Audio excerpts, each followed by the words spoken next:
Sri views சேனலுக்கு உங்களை அன்புடன் வரவேற்கிறோம். விநாயகர் முழு கதை. பிறப்பு முதல் பூஜை பெற்றது வரை தமிழ் புராண கதை. வணக்கம் அன்பு நண்பர்களே, ஸ்ரீ வியூஸ் சேனலுக்கு உங்களை அன்புடன் வரவேற்கிறோம். இன்று நாம் காணப்போவது அனைவராலும் முதலில் வணங்கப்படும் முழுமுதற் கடவுள் ஸ்ரீ விநாயகரின் முழுமையான வரலாறு. யானை முகம் கொண்ட இந்த தெய்வம் எப்படி தோன்றினார்? சிவபெருமான் ஏன் அவருடைய தலையை வெட்டினார்? அவருக்கு எப்படி யானையின் தலை கிடைத்தது? ஏன் எல்லா தெய்வங்களுக்கும் முன்பாக விநாயகரை முதலில் வணங்குகிறோம்? வாருங்கள், ஸ்ரீ விநாயகரின் அற்புதமான கதைக்குள் பயணிப்போம். விநாயகரின் பிறப்பு. ஒரு நாள் சிவபெருமானின் துணைவியாரான அன்னை பார்வதி தேவி கைலாயத்தில் இருந்தார். அப்போது சிவபெருமான் தியானத்திற்காக வெளியே சென்றிருந்தார்.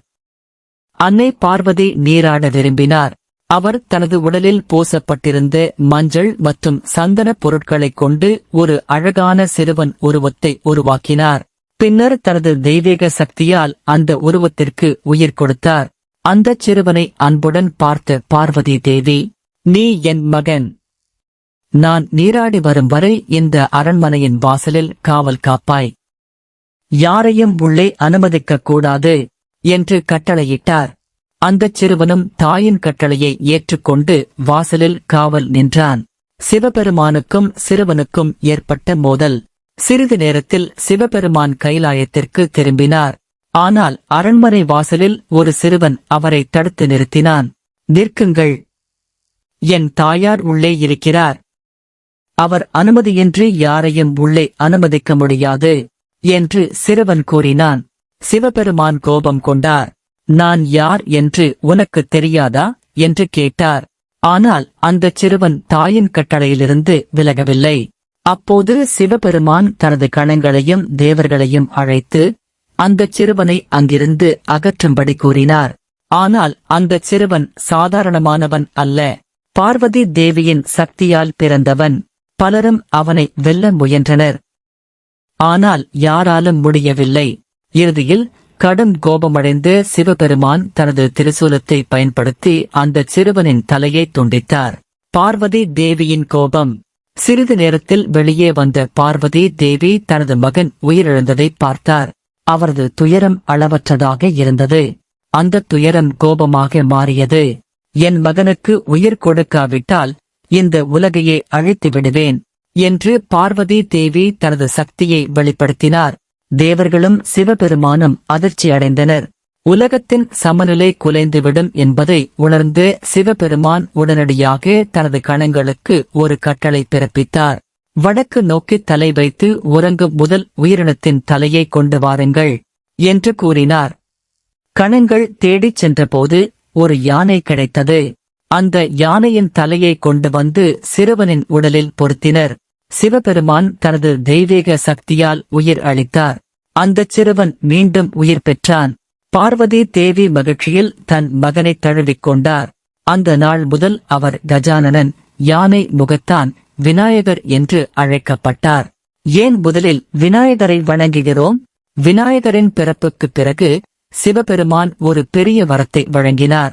எந்த ஒரு நல்ல காரியத்தையும் தொடங்குவதற்கு முன்பு முதலில் உன்னை வணங்க வேண்டும். உன்னை வணங்காமல் தொடங்கும் காரியங்களில் தடைகள் ஏற்படும். ஆனால் உன்னை வணங்கி தொடங்கும் காரியங்களில் தடைகள் நீங்கும் என்று சிவபெருமான் அருளினார். அந்த நாளிலிருந்து விநாயகர் விக்னேஸ்வரர் என்று அழைக்கப்பட்டார். விக்னம் என்றால் தடை, ஈஸ்வரர் என்றால் அதிபதி, அதாவது தடைகளை நீக்குபவர் விக்னேஸ்வரர். அதனால்தான் திருமணம், கல்வி, தொழில், வீடு கட்டுதல், புதிய தொழில் தொடங்குதல், பூஜை, யாகம் என எந்த நல்ல காரியத்தையும் தொடங்கினாலும் முதலில் விநாயகரை வணங்குகிறோம். ஞானப்பழம் போட்டி. ஒரு நாள் சிவபெருமான் மற்றும் பார்வதி தேவியிடம் ஒரு தெய்வீக ஞானப்பழம் இருந்தது.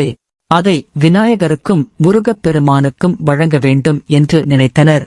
ஆனால் ஒரே ஒரு பழம் மட்டுமே இருந்தது. அப்போது சிவபெருமான் ஒரு போட்டி அறிவித்தார்.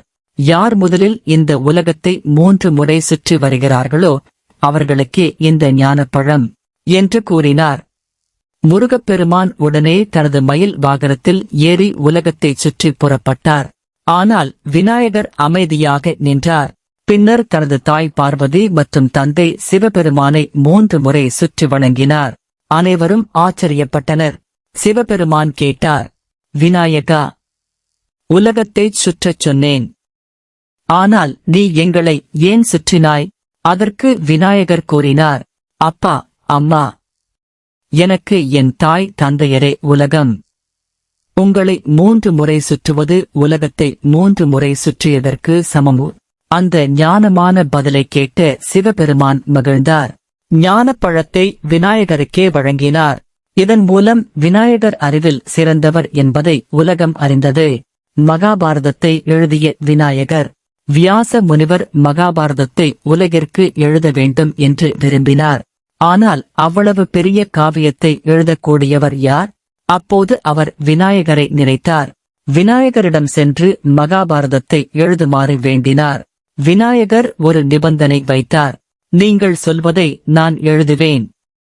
ஆனால் நீங்கள் ஒரு நொடியும் நிற்காமல் தொடர்ந்து சொல்ல வேண்டும். வியாசரும் ஒரு நிபந்தனை வைத்தார். நான் சொல்லும் ஒவ்வொரு பாடலின் பொருளையும் புரிந்து கொண்ட பிறகே நீங்கள் எழுத வேண்டும். விநாயகர் ஒப்புக்கொண்டார். வியாச முனிவர் மகாபாரதத்தை சொல்லத் தொடங்கினார். விநாயகர் மிக வேகமாக எழுதினார். ஒரு கட்டத்தில் அவரது எழுத்தாணி உடைந்தது. ஆனால் சொல்லும் காவியத்தை நிறுத்த விரும்பவில்லை. உடனே விநாயகர் தனது ஒரு தந்தத்தை உடைத்து எழுத்தாணியாக மாற்றினார். அதனால் விநாயகர் ஏகதந்தர் என்று அழைக்கப்பட்டார். சந்திரனுக்கு ஏற்பட்ட சாபம். ஒருநாள் விநாயகர் தனது பக்தர்கள் அளித்த கொழுக்கட்டை, லட்டு மற்றும் பல இனிப்புகளை அதிகமாக உண்டார். பின்னர் தனது மூஷிக வாகனத்தில் பயணம் செய்தார். அப்போது ஒரு பாம்பு வழியை கடந்ததால் மூஷிகம் பயந்து துள்ளியது. விநாயகர் கீழே விழுந்தார்.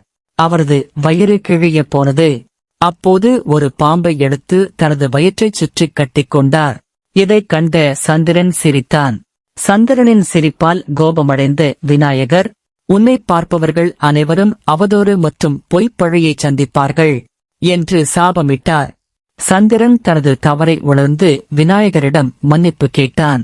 அப்போது விநாயகர் சாபத்தை தளர்த்தி, என்னை பற்றிய சதுர்த்தி நாளில் உன்னை பார்ப்பவர்கள் கவனமாக இருக்க வேண்டும் என்று கூறினார். விநாயக சதுர்த்தியின் மகிமை. ஒவ்வொரு ஆண்டும் விநாயகர் பிறந்த நாளாக விநாயக சதுர்த்தி கொண்டாடப்படுகிறது. இந்த நாளில் பக்தர்கள் களிமண்ணால் விநாயகர் சிலையை உருவாக்கி வீட்டில் வைத்து வழிபடுகின்றனர். அவருக்கு பிடித்தமான கொழுக்கட்டை, அருகம்புல், எருக்கம்பூ, மோதகம் மற்றும் பல நைவேத்தியங்களை படைக்கிறார்கள்.